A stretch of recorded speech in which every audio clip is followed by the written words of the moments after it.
पूरा होने का दावा। आईनी तरमीमी बिल की राह में रुकावटें हायल, हुकूमत मौलाना का एतमाद हासिल करने में नाकाम। वज़ीर आज़म शहबाज शरीफ का इत्तेहादी कायदीन और अरकान के एजाज़ में शाहिया। पीपल्स पार्टी समेत कई इत्तेहादी जमातें शाहिए से आउट, JUI वाले भी नहीं आए। वज़ीर आज़म ने अरकान को अदली असलाहत आईनी तरमीमी बिल पर अरकान को एतमाद में लिया।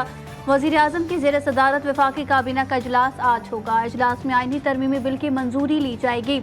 कौमी असम्बली और सेनेट के अलग अलग इजलास भी आज तलब। आईनी तरमीम का बिल आज पेश होने का इम्कान।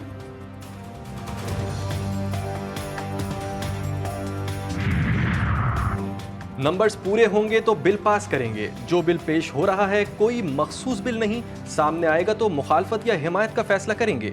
चेयरमैन सेनेट यूसुफ रज़ा गिलानी कहते हैं कानून बनाना पार्लियामेंट का काम है। मौजूदा हालात का हल इंतखाबात नहीं, कोई एक पार्टी मुल्क नहीं चला सकती, तमाम जमातों को मिलकर काम करना होगा।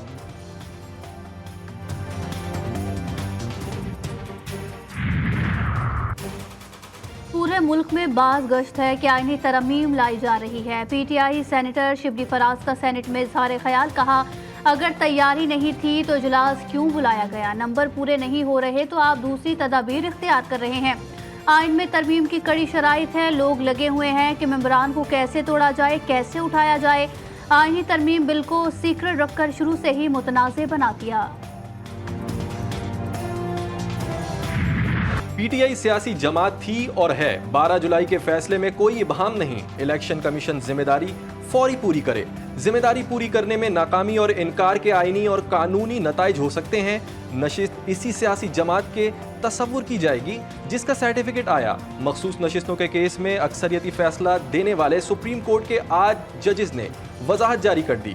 अदालत का कहना है कि सुप्रीम कोर्ट का 12 जुलाई का शॉर्ट ऑर्डर बहुत वाज़ेह है। इलेक्शन कमीशन ने इस हुक्म को गैर ज़रूरी तौर पर पेचीदा बनाया है। सुप्रीम कोर्ट ने इलेक्शन कमीशन को फैसले पर फौरी अमल दरामद करने की हिदायत कर दी।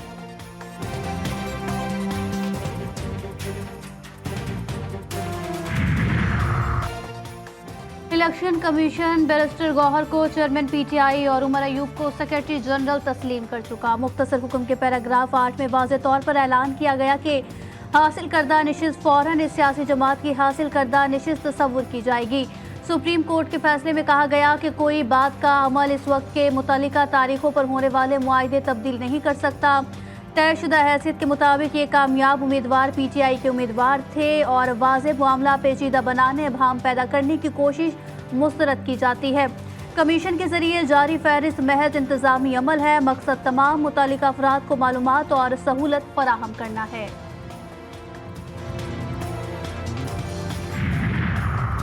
ये तासुर दुरुस्त नहीं कि बैरिस्टर गौहर को चेयरमैन PTI तस्लीम किया। सुप्रीम कोर्ट के 8 जजेस के वजाहती फैसले पर इलेक्शन कमीशन का रद्द अमल भी सामने आ गया।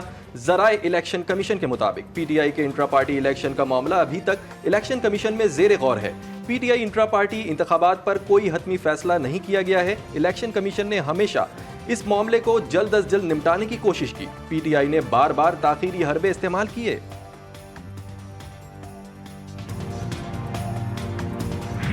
हमने सुप्रीम कोर्ट में इलेक्शन कमीशन के वो नोटिस भी फाइल किए थे साथ, जिसमें सुप्रीम कोर्ट ने हमें एड्रेस किया था चेयरमैन PTI, और हमने सुप्रीम कोर्ट के सामने जो लेटर गया था इलेक्शन कमीशन से, उसमें इलेक्शन कमीशन ने सुप्रीम कोर्ट के ये बिल्कुल नहीं कहा था कि इनके इलेक्शन हो चुके हैं। चेयरमैन PTI ने सुप्रीम कोर्ट के इलेक्शन कमीशन की दरखास्त पर वजाहत को खुशाइंद करार दिया। बैरिस्टर गौहर कहते हैं हम तो पहले ही कह रहे थे कि इलेक्शन कमीशन फैसले पर अमल दरामद न करने के हरबे इस्तेमाल कर रहा है। शिबली फराज ने कहा इलेक्शन कमीशन मुल्क का सबसे बड़ा मुतनाज़े इलेक्शन करवाने का जिम्मेदार है। तहरीक इंसाफ को बतौर सियासी जमात तस्लीम करने से मुतालिक सुप्रीम कोर्ट ने इलेक्शन कमीशन को एक बार फिर वाज़ेह हिदायत दे दी।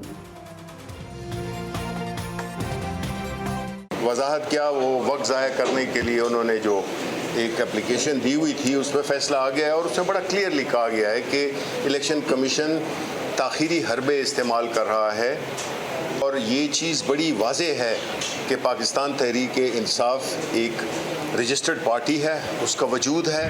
पाकिस्तान के अवाम इस वाक़ेदी नंबर 804 के साथ खड़े नहीं है।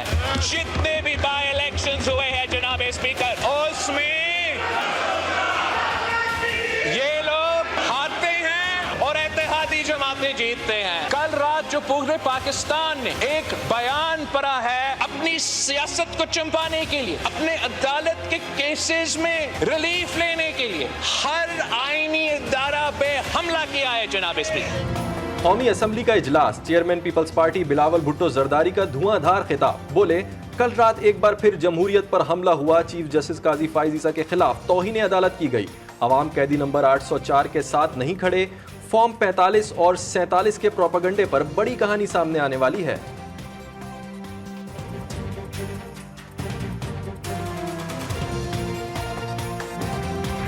जनाब स्पीकर, यहाँ पे जिस वक्त बिलावल भुट्टो साहब बात कर रहे थे तो पश्तो की एक कहावत है जिसको हम लोग कहते हैं उब्बा खड़ावल। उब्बा खड़ावल का मतलब ये होता है जनाब के पानी को गदला करना। जब वो बात कर रहे थे जनाब स्पीकर, उनका जो टोन और टेनर और तरीकाकार, मुझे माशाल्लाह झलक आ रही थी कि जिस तरह उन्होंने पूरे 2 दिन प्रैक्टिस की है।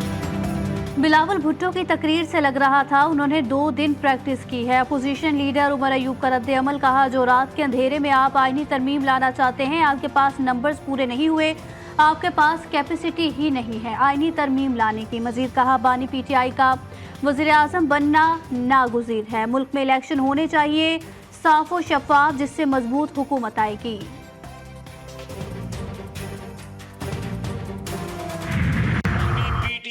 उनको अपने हाथ में रखना चाहते हैं क्योंकि उनको पता है कि उनके राब्ते हैं, बवक्ते जरूरत वो उन राब्तों को इस्तेमाल करना चाहते हैं।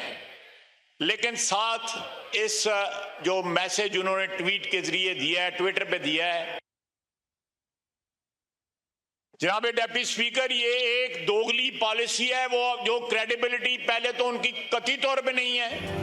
वजीर दिफा ख्वाजा मोहम्मद आसिफ की भी पीटीआई पर गोलाबारी। कौमी असम्बली में खिताब में बोले, बानी पीटीआई के पी में नफरतों की आग भड़का रहे हैं। कोई सूबा दूसरे पर लश्कर कुशी की बात नहीं करता। डर है खुदा न खास्ता के पी में अलहदगी की तहरीक न चला दें। मजीद कहा, जलसे में जो गुफ्तगू की गई वो अलहदगी पसंदों की जबान है। बानी पीटीआई अली अमीन गंडापुर को अपने हाथ में रखना चाहते हैं। बानी पीटीआई अली अमीन के जरिए अपने राबते बरकरार रखना चाहते हैं।